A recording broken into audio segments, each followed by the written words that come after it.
Olá, queridas amigas e amigos do Fonte de Luz. É um prazer estar mais uma vez junto de vocês. Chegamos a mais um Natal. Hoje gostaríamos de abordar o Natal simbólico, de nós percorrermos alguns símbolos do nascimento de Jesus.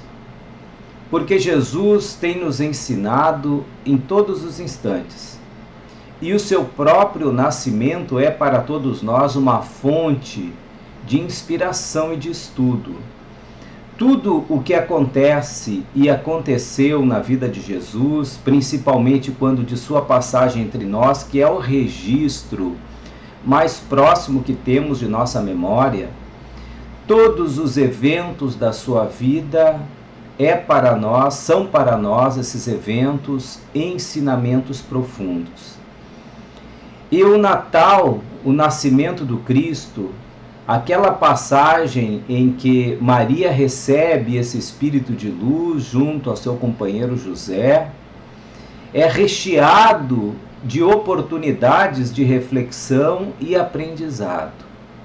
Há símbolos do nascimento de Jesus que nos reportam a uma possibilidade muito grande de entender aquilo que Jesus quis nos ensinar.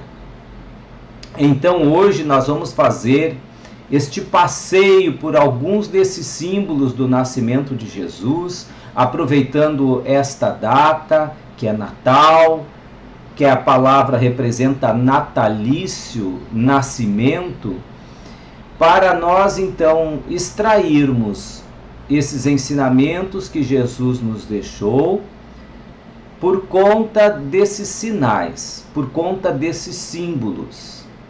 E nós vamos perceber, pelo menos pela abordagem que vamos fazer hoje, é de que esses símbolos nos reportam a este exercício de autoconhecimento, a esta caminhada de iluminação interior. As dificuldades que nós encontramos ao longo desse nosso processo de fazer brilhar a nossa luz. Porque ao longo desse caminho nós encontramos alguns percalços, nós encontramos barreiras interiores. E estes símbolos do Natal, esta simbologia do nascimento de Jesus vai nos ajudar, mais uma vez, a olhar com cuidado cada um desses momentos do nascimento de Cristo, com as nossas possibilidades de crescimento interior e as dificuldades que nós encontramos. Então nós vamos começar, primeiramente, com a questão do recenseamento. O recenseamento está lá no Evangelho de Lucas, no capítulo 2, dos versos 1 ao 5. O recenseamento fala de que o imperador César Augusto exigiu que as pessoas de todo o Império Romano fizessem aquilo que nós chamamos de recenseamento, que elas oferecessem aos soldados de Roma, aos ofícios romanos, informações sobre o paradeiro das pessoas, sobre o número dos seus familiares, sobre as suas possibilidades financeiras. E isso deveria acontecer na cidade natal de cada um deles.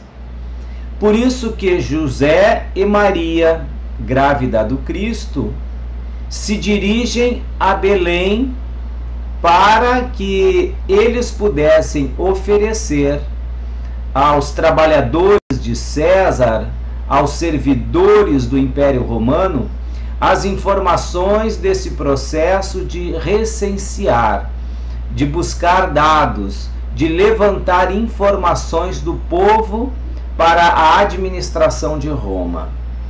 Pois o que esse processo de recenseamento tem a nos dizer sob este prisma, o prisma da simbologia deste Natal, sobre este aspecto de nós encontrarmos um ensinamento de Jesus, até mesmo nesta passagem dos pais de José, de Maria, no percurso, no caminho de Nazaré até a cidade de Belém. Entendemos que esse recenseamento quer nos dizer o seguinte, que nós, para chegarmos à iluminação, temos que passar pelo recenseamento. Para que o Cristo chegue em nós, nós temos que passar pelo recenseamento. O recenseamento foi aquele episódio anterior ao nascimento de Jesus. Foi pelo fato de estarem longe de casa, em Nazaré, que eles encontram uma acomodação bastante simples, em que então Maria dá a luz a Jesus. Então, para que Jesus nasça em nós, é necessário que nós façamos o recenseamento. Todo recenseamento é um balanço da vida. E a gente colher dados, colher informações, saber quem são todos aqueles que povoam o nosso mundo interior.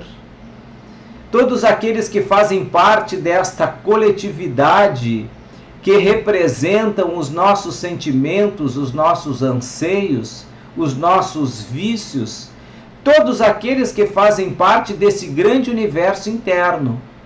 Se nós não fizermos este recenseamento, este balanço, Jesus não nasce em nós.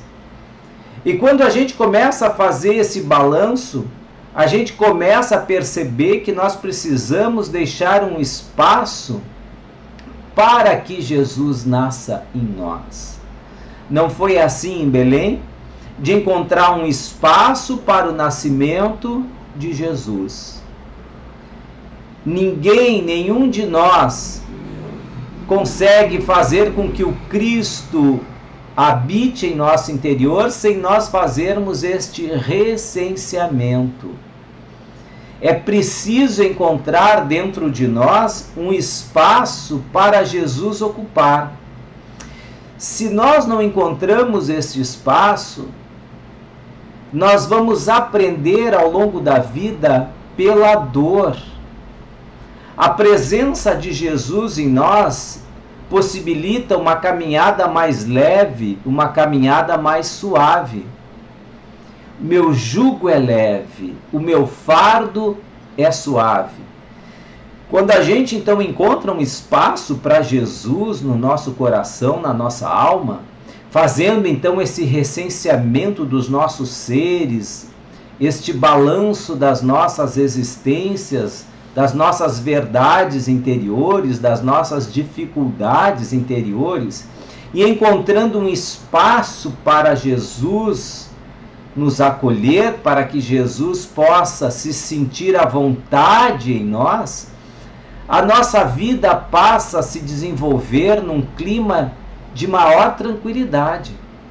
Porque quando nos afastamos de Jesus, quando não damos esse espaço ao Cristo em nós, a nossa vida é uma vida com maior dificuldades. Porque foi o Cristo que nos veio trazer este convite para a liberdade da alma.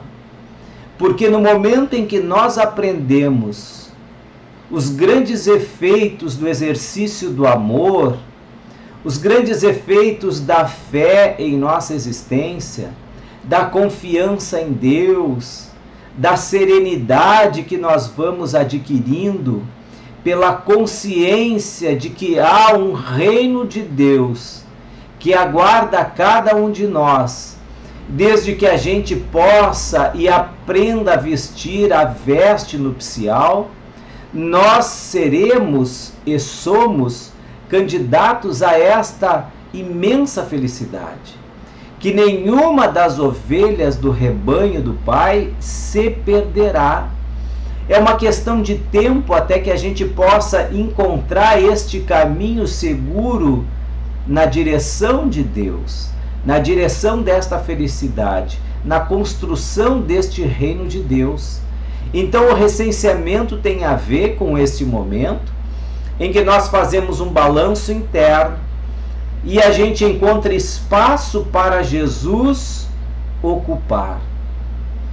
Porque nós precisamos manter as nossas ideias ligadas naquilo que é a essência divina. É muito difícil e doloroso para nós quando nós caminhamos longe, separados desta fonte divina.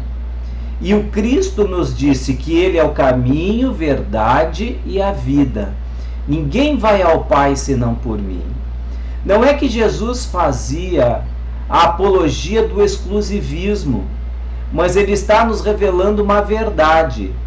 A verdade do amor, a verdade da paz interior, a verdade da iluminação. Não tem como ir ao Pai se não for por este caminho. E Jesus veio nos ensinar este caminho.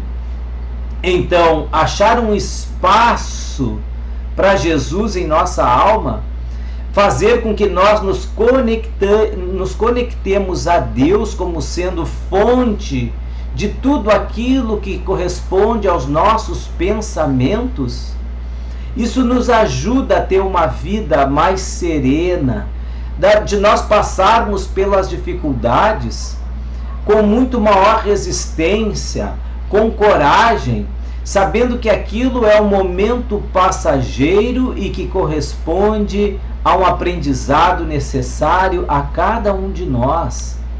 Encontrar esta presença divina é ter dado a cada um de nós espaço para Jesus ocupar. É ter feito esse recenseamento, este balanço. Como é difícil quando a gente se afasta de Deus, quando os nossos pensamentos não estão centrados neste reino de amor. E aí nós passamos por situações embaraçosas. Nós acrescentamos aflições em nossas vidas porque a gente perde o rumo, a gente perde a confiança, a gente se distancia da fé. Esses tempos, um amigo meu, trabalhador, colaborador do Caminho da Luz, passou por uma situação bastante difícil em termos de saúde e foi feito um diagnóstico de um problema que ele trazia no coração e que havia a necessidade de se fazer uma cirurgia cardíaca. Ele já estava com uma idade avançada e precisava colocar 5 pontes de safena no coração. A própria cirurgia cardíaca já é por si uma cirurgia arriscada. Na condição em que ele se encontrava, na extensão dos danos que ele tinha, essa cirurgia era de extremo risco. Mas era a única solução que ele tinha. Ele se submeteu à cirurgia, foi muito bem, acordou, fez todo o tratamento, e quando ele estava já bem recuperado e começou novamente a frequentar a nossa casa, a nossa instituição, ele, conversando conosco uma certa ocasião, nos disse o seguinte, que ele teve a oportunidade de falar com o médico, com o cirurgião, dias depois, em que ele já se encontrava melhor em recuperação no quarto. E ele perguntou ao médico, ele teve curiosidade de saber como foram detalhes da cirurgia. E esse médico diz para ele o seguinte: olha, Moacir, da metade da cirurgia em diante, eu percebi que não era mais eu que coordenava as minhas mãos. Eu percebi a gravidade da situação, fiz uma prece naquela hora e eu estou sendo sincero contigo. Da metade da cirurgia até o final, eu percebi que as minhas mãos eram conduzidas por outras mãos. Olha que bonito esse exemplo, o testemunho que este médico dá, dizendo que ele fora objeto de uma intervenção do alto. E nós sabemos que quando nós estamos conectados com a espiritualidade, ela nos ajuda, nos ampara. Nenhum de nós consegue viver sem a ajuda desses espíritos amigos.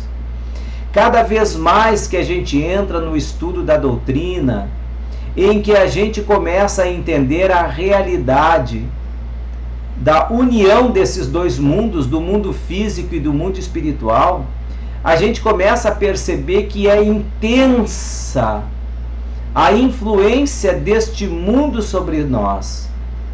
Tanto que Kardec formulou uma questão semelhante sobre a influência, e que está no Livro dos Espíritos, é uma questão bastante conhecida dos espíritas, a questão 459, em que Kardec pergunta se os espíritos, de uma certa forma, exercem influência na nossa vida, como no caso desse médico. E Kardec, ao fazer essa pergunta, tem a seguinte resposta da espiritualidade: olha, os espíritos influenciam muito mais do que imaginais. Então a ação deles sobre o nosso mundo é intensa. Nós somos alvo de uma verdadeira bênção da espiritualidade, porque eles estão constantemente nos ajudando. E a cada momento em que a gente permite que Jesus ocupe um espaço cada vez maior dentro de nós, a gente estabelece uma sintonia com esses espíritos amigos e maior é a influência deles, que passa então a dar à nossa vida uma segurança maior, um colorido mais efetivo, uma coragem para passar por todas as necessidades de aprendizado. Esses espíritos não vão nos afastar do aprendizado que é necessário. Eles podem, com a nossa conexão com o alto, nos afastar dos graves danos que nós iríamos infligir a nós mesmos sem nenhuma necessidade. Então eles nos ajudam a que nos afastemos destas situações desagradáveis e que são completa e perfeitamente dispensáveis. Mas, entretanto, aquelas outras que vão nos trazer fortaleza, crescimento espiritual, para essas eles nos infundem coragem, esperança. Então a presença de Jesus em nossa vida, nesse processo de recenseamento, nos ajuda neste crescimento e iluminação interior. Tem uma outra passagem da nossa irmã Sueli Caldas Schubert que fala sobre esta intervenção amorosa do mundo espiritual. Ela estava saindo do Rio de Janeiro depois de uma palestra e ia retornar a Minas Gerais, o seu estado natal. E ela e mais duas amigas pegaram uma carona então até o aeroporto Galeão, com um senhor que era muito acostumado a fazer esse percurso no Rio de Janeiro. Só que em meio do caminho, quase ao anoitecer, ele toma um desvio equivocado, que nem ele diz que sabe explicar por que ele fez isso, porque era um caminho que ele estava muito acostumado a fazer. Então ele não se perdia de maneira alguma, é quase como se esta viagem fosse uma viagem automática. Mas ele acabou se equivocando numa daquelas saídas, com um pouco de distração, e quando ele percebeu, eles entraram numa comunidade no Rio de Janeiro tomada pelo tráfico. E quando eles entram nesta comunidade, ele se dá por conta, já era tarde, porque logo à frente deles se encontravam um grupo de homens armados, com carabinas, com esses rifles de assalto, e foram tomados de surpresa e pânico. Ele parou o carro e a Sueli e as amigas ficaram em pânico com aquela situação. Estes homens vieram na direção deles armados, Perguntaram o que eles estavam fazendo ali, ele explicou que havia tomado o caminho equivocado, pedia desculpas, e aquele que parecia ser o responsável por aquele grupo disse que então eles tinham permissão de dar ré, fazer o retorno e voltar por onde eles haviam entrado. E eles agradeceram, fizeram isso e saíram. Quando eles tomaram a marginal de novo, a via que fazia ligação até o aeroporto, assim que passaram por um posto de gasolina, a Sueli pediu para que eles encostassem, para que o motorista encostasse o carro ali. E ela diz assim: olha, vamos fazer uma prece, porque a Joana sempre nos diz que quando o mal não nos alcança, a gente deve agradecer a Deus. E fizeram uma oração. Na semana seguinte, no trabalho espiritual, no centro espírita lá da Sueli, uma entidade que trabalha com eles há um bom tempo, entidade essa que geralmente nós chamamos a conta de um guia espiritual, de um amigo querido que ajuda aquele grupo na sua caminhada de crescimento mediúnico espiritual. Este espírito manifestando disse o seguinte: nós estávamos com vocês naquela hora.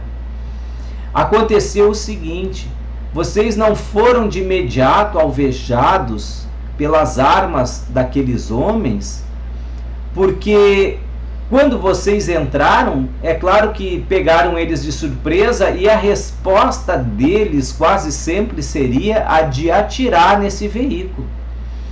Entretanto, eles viram um clarão muito grande saindo de dentro deste carro, que pegou eles desprevenidos. Eles não tiveram reação, ficaram perplexos com aquela intensa luz que saía do veículo, que eles não conseguiam entender o que era aquilo. Foi por isso que eles não reagiram de forma instintiva a atirar na direção de vocês. E aí eles, perplexos, foram até lá, conversaram com vocês e permitiram que vocês saíssem de lá. Então agradeçam, porque quando a gente está em trabalho no bem, nós temos uma grande assistência espiritual.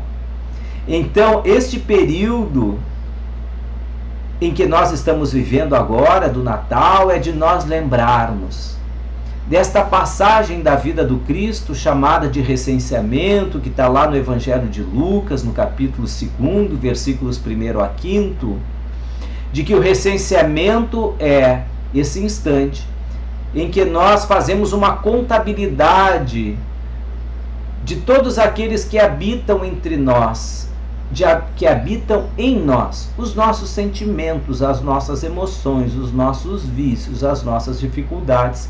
E aí, nesse recenseamento, nós deixarmos um espaço para Jesus, fazermos esta nossa conexão com o alto, para que a espiritualidade superior possa ajudar a todos nós na nossa caminhada de desenvolvimento. Como foi o desenvolvimento de Jesus, o nascimento e o seu desenvolvimento. Então, todos nós precisamos passar por este recenseamento para que Jesus habite em nós. Agora eu gostaria de trazer um outro símbolo para a gente meditar. É o símbolo da manjedoura. A manjedoura, ela nos remete a esta simbologia da simplicidade. E eu gostaria agora aqui de refletir com vocês uma questão.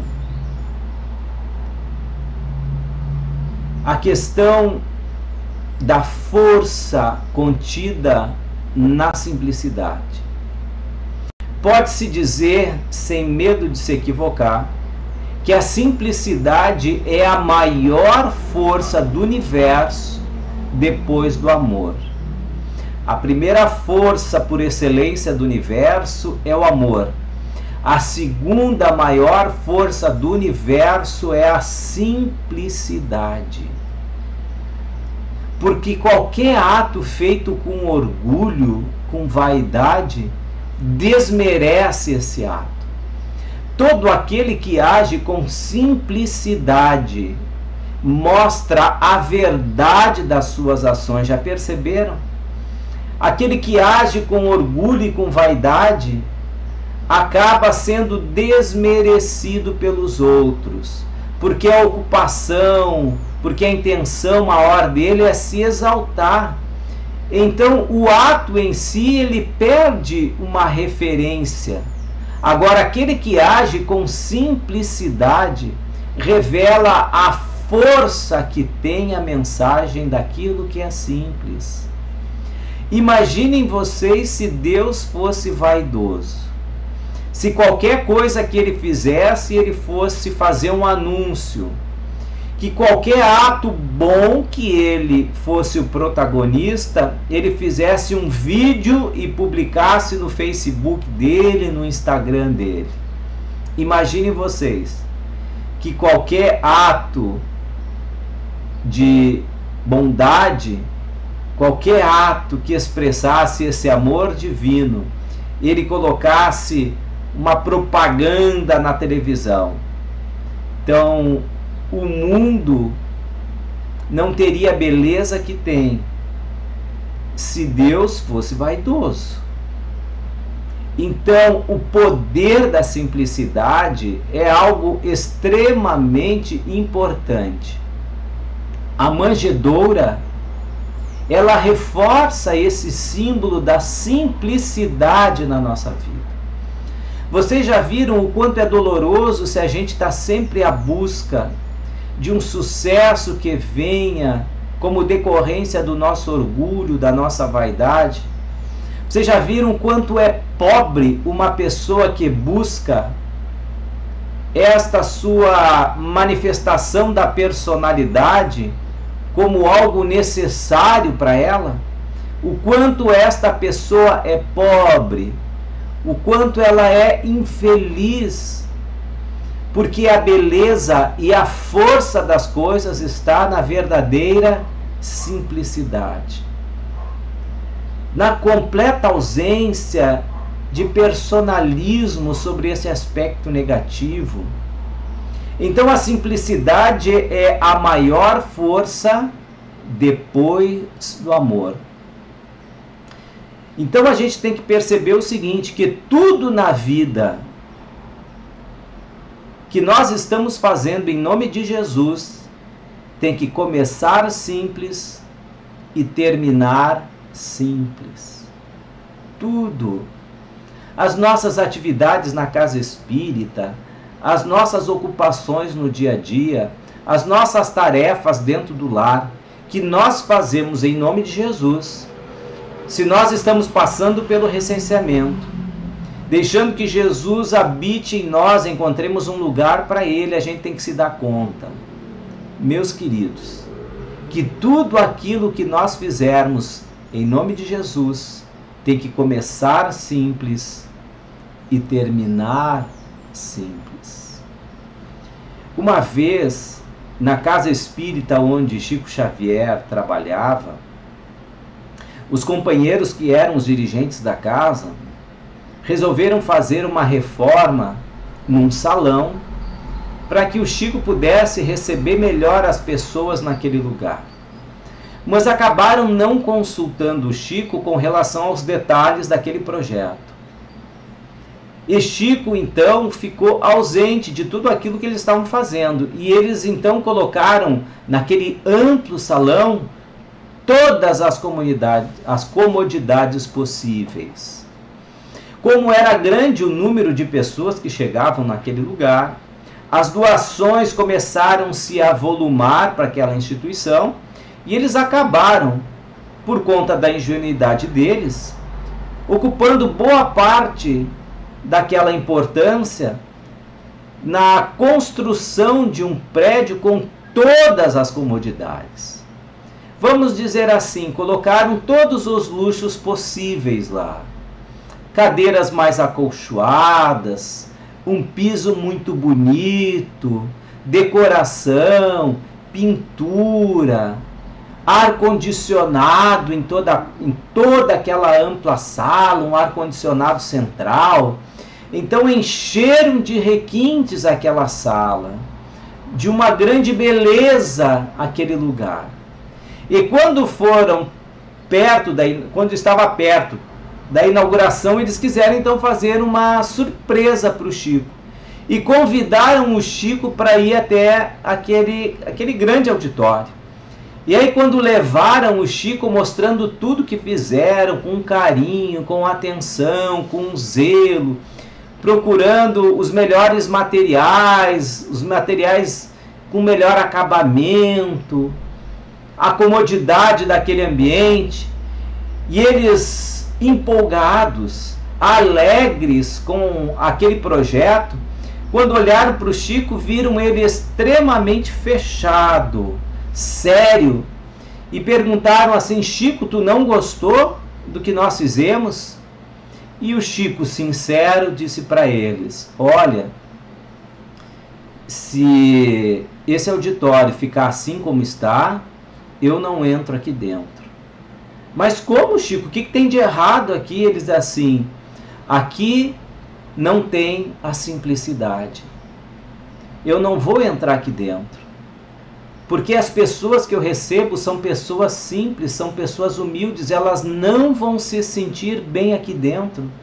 Imagina esse lugar com todo cuidado, com esses requintes, de uma pessoa se sentir mal aqui dentro.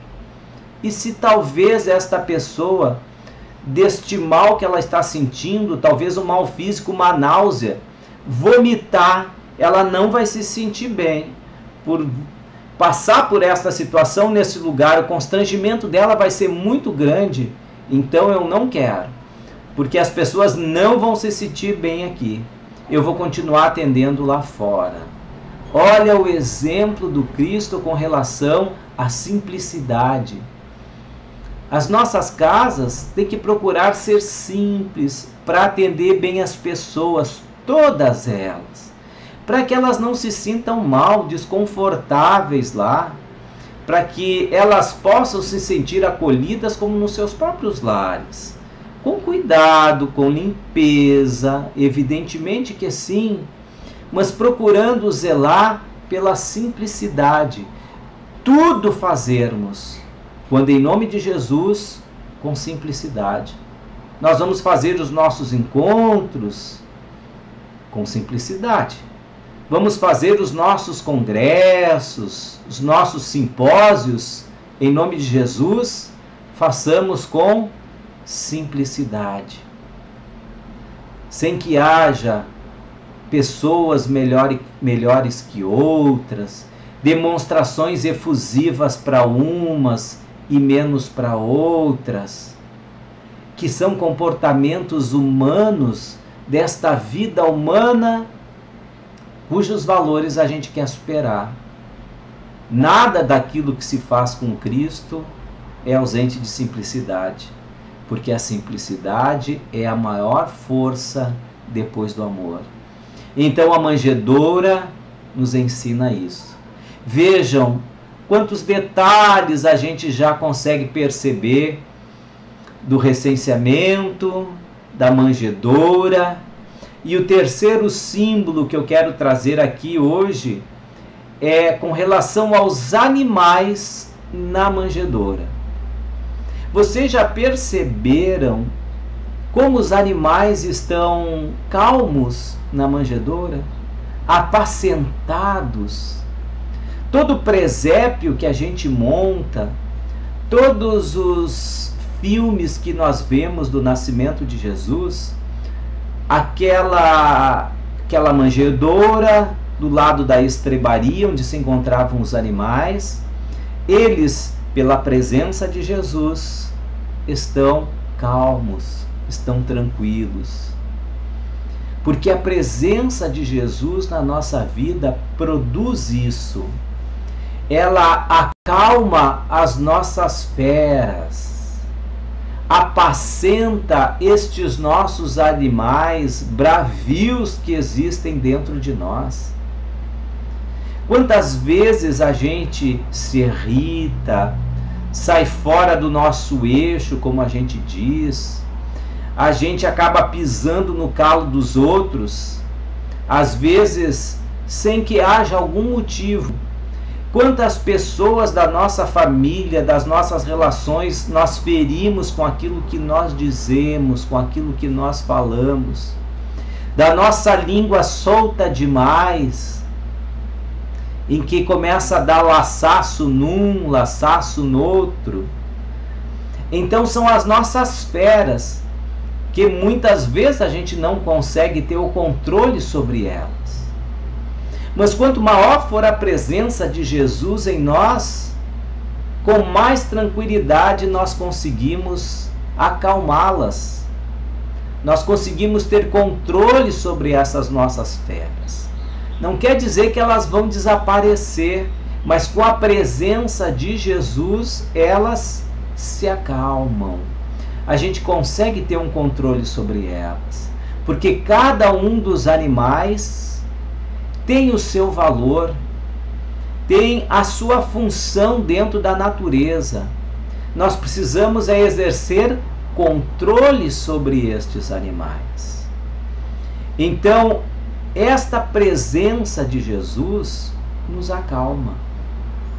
Porque às vezes a gente perde, como a gente diz aqui no Sul, as estribeiras por pouca coisa. Um amigo esses tempos relatava, Alberto Almeida, e esse amigo que falo é o Alberto Almeida, ele relatava numa das suas palestras de um incômodo que ele teve em um restaurante. Chegou numa sexta-feira, ele convidou a esposa para ir em uma pizzaria. Quando chegaram nessa pizzaria, eles fizeram as escolhas dos sabores das pizzas, e ele, por gostar de pizza portuguesa, ele nem pegou no cardápio e pediu ao garçom que trouxesse para ele uma pizza portuguesa. A esposa fez a escolha dela pela calabresa, aguardaram. Quando chegaram as pizzas, o Alberto olhou para a pizza que chegara para ele, ele olhou e percebeu assim que não era a pizza que ele esperava. Ele pediu portuguesa, mas os ingredientes que tinham naquela pizza não eram aqueles ingredientes que ele estava acostumado a ver numa pizza portuguesa. E ele chegou e perguntou para o garçom: vem cá, isso aqui, eu acho que tu te equivocou com relação ao meu pedido. E o garçom disse: não, o senhor não pediu pizza portuguesa? Sim, eu pedi pizza portuguesa, mas isso aqui não é pizza portuguesa. Não, isso é pizza portuguesa. Não, meu amigo, o senhor deve estar equivocado. Por favor, troque de pizza, leve até o pizzaiolo e traga a pizza de portuguesa. Não, meu senhor, esta pizza é de portuguesa. Então ficaram discutindo ali. Não, mas não pode, uma pizza de portuguesa que não tem cebola, uma pizza portuguesa que não tenha azeitona, isso aqui não é portuguesa. E começou a discutir com o homem. E o garçom ficou irritado, deu as costas para ele e foi embora. O Alberto Almeida ficou irritado, mas pelo amor de Deus, falando com a esposa: olha só, isso aqui não é pizza portuguesa. Mas come, o Alberto, é a que tem aí. Ele, muito contrariado, acabou comendo aquela pizza que não tinha, para ele não tinha os ingredientes que ele esperava. Ele gostava de pizza portuguesa porque tinha cebola, porque tinha azeitona, não tinha nenhum nem outro. Tinha um pouco de tomate, tinha um pouco de pimentão, mas a cebola e a azeitona não tinham. Ele comeu. E aí, em um determinado momento, eles foram pedir alguma coisa para tomar, porque o homem entregou as pizzas depois daquela pequena altercação que tiveram. O homem foi embora, nem perguntou sobre bebida. E ele começou a levantar a mão para chamar o garçom. Diz que o garçom olhava para ele e fazia de conta que não via. Ele não atendeu, começou a ter dificuldade de atender aquela mesa. Ele foi, gesticulava, começou a chamar, teve que vir um outro garçom, trouxeram as bebidas. Quando chegou na hora de pagar, ele chamou, pediu a conta. E esse garçom trouxe a conta e colocou, e tinha ali no bilhete da conta que a gorjeta era, vamos dizer assim, era uma faculdade do cliente. O cliente podia pagar ou não ia pagar a gorjeta. Aí o Alberto Almeida leu aquilo e disse: olha, o senhor vai me desculpar, eu não vou pagar a sua gorjeta porque o senhor não fez por merecer. E aí ele já estava contrariado, aquele garçom. O garçom pegou, deu meia volta, foi embora. A esposa do Alberto Almeida botou a mão nele e disse assim: Alberto, por favor, tenha um pouco de paciência. Não, mas vem cá, ele não nos atendeu bem. Serve uma pizza que não é pizza portuguesa. Ela disse assim, mas vem cá, por acaso tu abriu o menu? Tu chegou a ver quais eram os ingredientes da pizza portuguesa deles aqui, dessa pizzaria? Não, eu não fiz isso, porque uma pizza portuguesa é portuguesa em qualquer lugar do mundo. Alberto, dá uma olhada no cardápio. Ele pegou, abriu o cardápio, e aí ele viu que realmente nos ingredientes da pizza portuguesa daquele restaurante não constavam ali nem a cebola nem a azeitona. Aí ele ficou todo vexado, ficou envergonhado com aquela situação. Você viu, Alberto? Ele é apenas um garçom. Ele pegou a pizza que estava pronta lá e o pizzaiolo fez de acordo com os ingredientes. Ele não te vendeu alguma coisa diferente. Ele te vendeu aquilo que ele se propôs a vender. Aí o Alberto ficou muito envergonhado com relação a isso. E ele diz assim, eu acho que eu tenho que ir lá pedir desculpa pro garçom, né? Ela disse, eu acho que tu tem que fazer isso, tem que ir lá pedir desculpa pro garçom. E aí ele foi lá então, pediu desculpas pro garçom, porque esse é um exemplo de que acontece com todos nós. Às vezes a gente faz alguma coisa que maltratamos alguém, que ferimos uma outra pessoa, às vezes pode ser alguém de casa. E nós estamos falando do Natal, e esse é o momento de reconciliação. Esse é o momento da paz no lar, de nós acalmarmos as nossas feras, os nossos animais interiores, com a presença de Jesus. Então são situações como essa do dia a dia de Alberto Almeida que acontece conosco, que a gente é grosseiro com alguém, que a gente é deseducado com outro, é deselegante com um terceiro. E a gente tem que aprender a dar essa volta e pedir desculpas àquele companheiro, àquele amigo, àquela pessoa que passava pela nossa vida, a gente fazer esta reflexão, para não deixar que essas feras tomem conta desse nosso ambiente interior. Então, nós vamos aprendendo, porque muitas discussões e brigas, às vezes se desfazem por conta do Evangelho no lar. Não é mesmo? Às vezes a gente pode estar com algum familiar, com alguma coisa atravessada na garganta, alguma coisa que viu, que não está de acordo. Aí de repente a gente faz o Evangelho no lar e a gente se dá conta que se eu falasse, eu iria me intrometer na vida de alguém de forma deseducada. O Evangelho no lar então fez com que eu aprendesse a respeitar o outro, a tolerar as escolhas de cada um e o caminho de aprendizado individual de cada um de nós. Cada um de nós tem o seu tempo. Então a gente consegue perceber isso. Às vezes o Evangelho no lar é aquela presença do Cristo naquela manjedoura que acalma as nossas feras. Então nós vamos aprendendo que muitas vezes uma palestra que a gente escuta, seja ela online como essa, seja uma palestra física na casa espírita, quantas vezes assistindo uma palestra nós mudamos o nosso comportamento. A gente foi estimulado a fazer exercício do bem. Quantas vezes algo que a gente ouviu e que foi um exemplo bonito e a gente incorpora aquilo dali para frente na nossa vida, diz, olha, eu quero ser útil também, eu quero ser um companheiro que possa ajudar nessa tarefa, eu vou colaborar com meu vizinho, porque a gente ouviu uma palestra.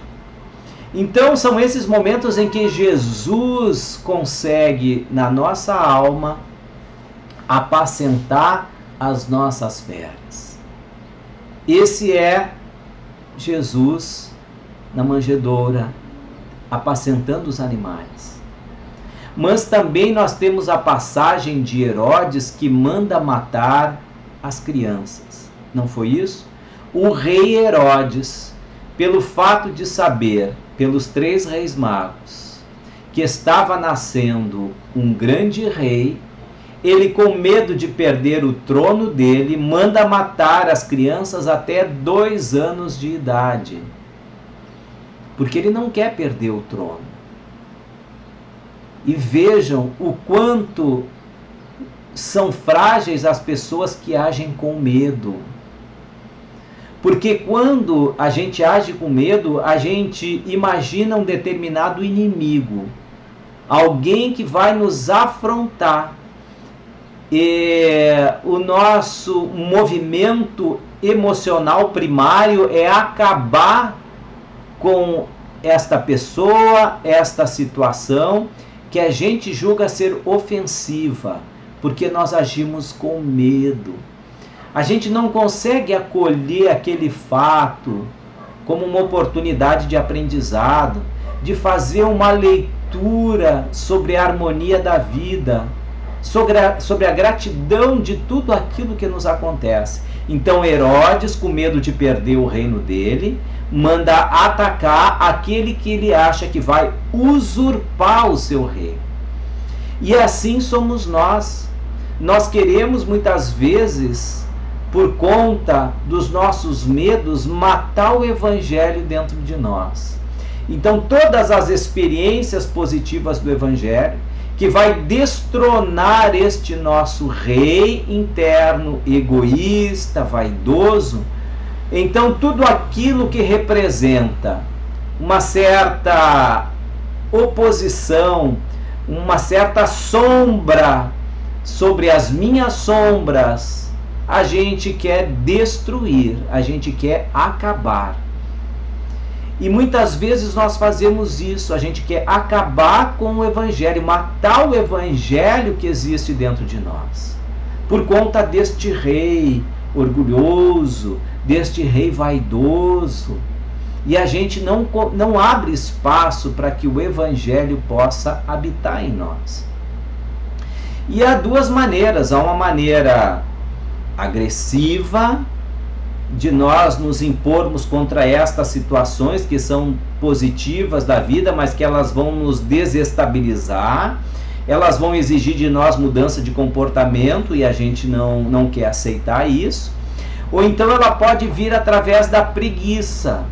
A gente pode matar o evangelho também através da preguiça.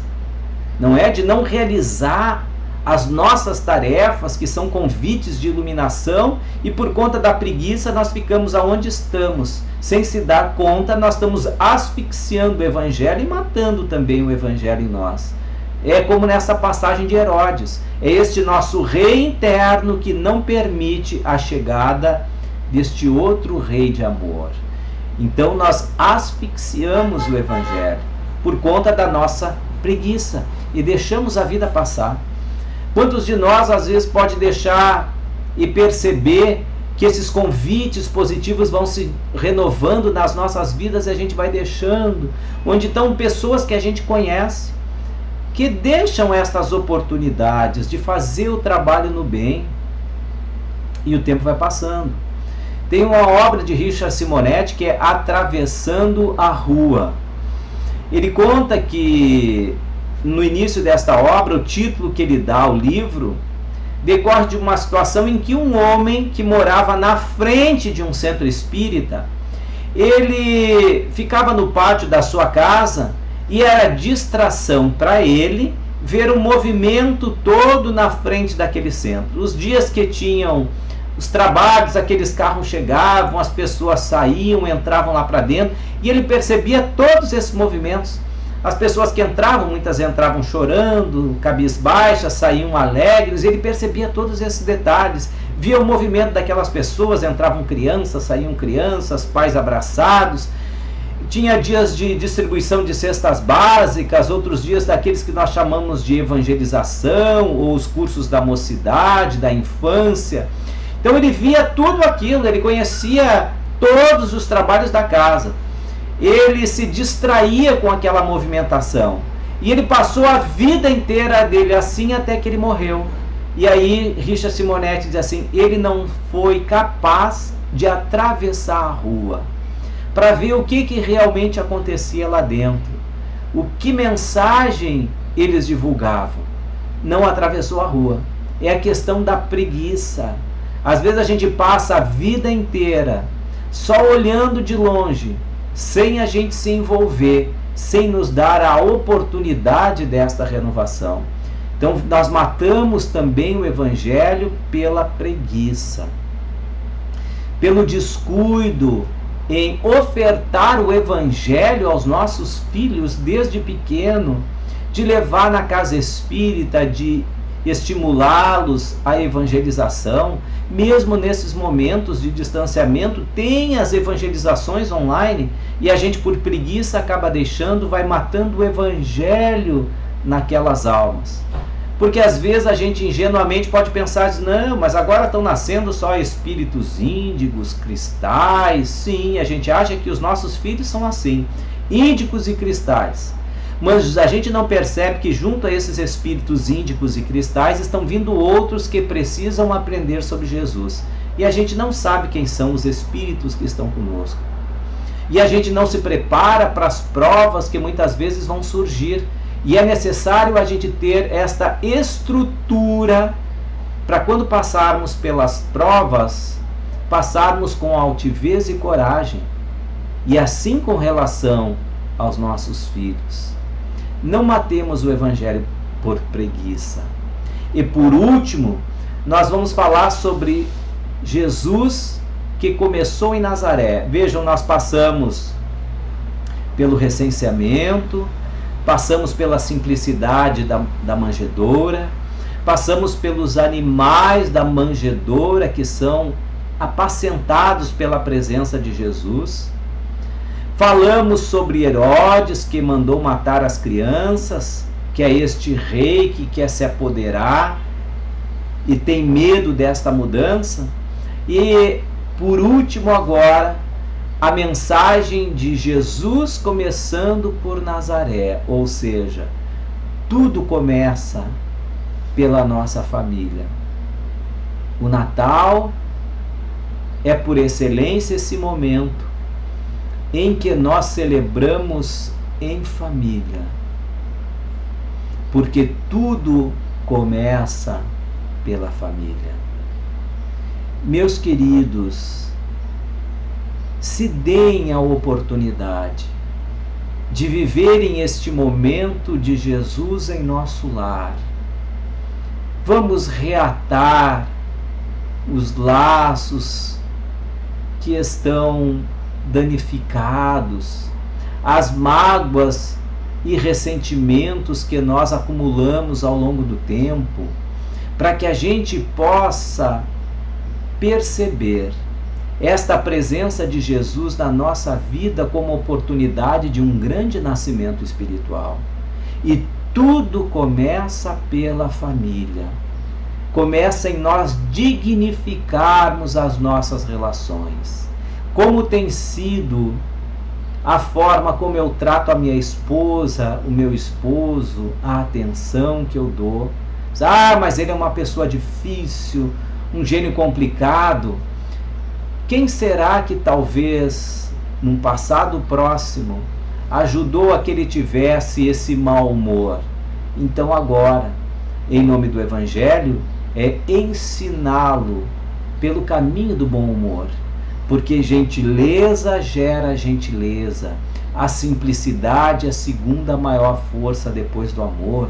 Então, se nós passarmos com sinceridade os ensinamentos de Jesus, nós vamos iluminando a nossa família e também as pessoas que ali estão. O Natal é esse momento para a gente se dar conta desta beleza de Jesus na vida de todos nós. E por favor, vamos ter a máxima certeza de que Jesus está sempre conosco. Às vezes a gente tem aquela ideia, porque a gente estuda sobre o Cristo, diz, olha, o Cristo é um espírito puro, é a alma mais nobre que passou aqui pelo planeta Terra. Então a gente imagina Jesus num lugar muito distante de nós. Às vezes a gente diz assim, não é impossível que Jesus se ocupe comigo, que Jesus saiba da minha existência, que Jesus venha me acolher. que Jesus saiba daquilo que eu precise, que Jesus possa estar comigo nos momentos de dificuldades. Mas a gente vai se surpreender, porque Jesus tem esta possibilidade de estar com muitos ao mesmo tempo, porque a sua capacidade de amar é intensa. Tem uma das obras de André Luiz que mostra a experiência de um espírito que buscava a sua evolução. Ele diz que durante todas as suas encarnações, as últimas que ele lembrava foram um esforço constante na iluminação. E ele está nesse processo de iluminação quando ele tem a oportunidade de, em uma ocasião no mundo espiritual, perceber uma luz muito intensa passar pela região onde ele estava e se dirigir às regiões mais abissais do mundo espiritual. E ele fica impressionante que aquela alma que ele não pôde nem mesmo identificar as suas formas, se dirigiu àquelas regiões abissais do planeta. E ele perguntou para um instrutor que lhe assistia quem era aquele espírito. Aí ele disse assim: esse espírito é Jesus. Em suas viagens rotineiras, as plagas de maior sofrimento no nosso planeta, ele vem das canduras do alto da sua evolução para ajudar estas almas que padecem e são afligidas pelos seus próprios vícios e dores. Este espírito, quando viu isso, chegou a se sentir envergonhado, porque ele buscava cada vez mais elevar-se, sem efetivamente dar oportunidade na vida dele de ser alguém extremamente útil para aqueles que estivessem lá embaixo. E ele retorna a partir dali em outras experiências, nessas regiões mais difíceis de dores e sofrimentos morais, para ajudar essas pessoas a se levantarem.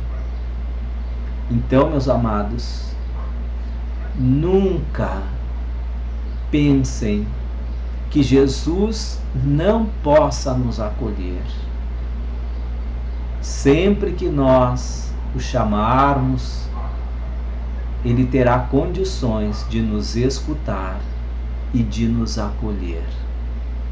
Então, esta alma amada possa abençoar o nosso Natal, a nossa família e as nossas vidas.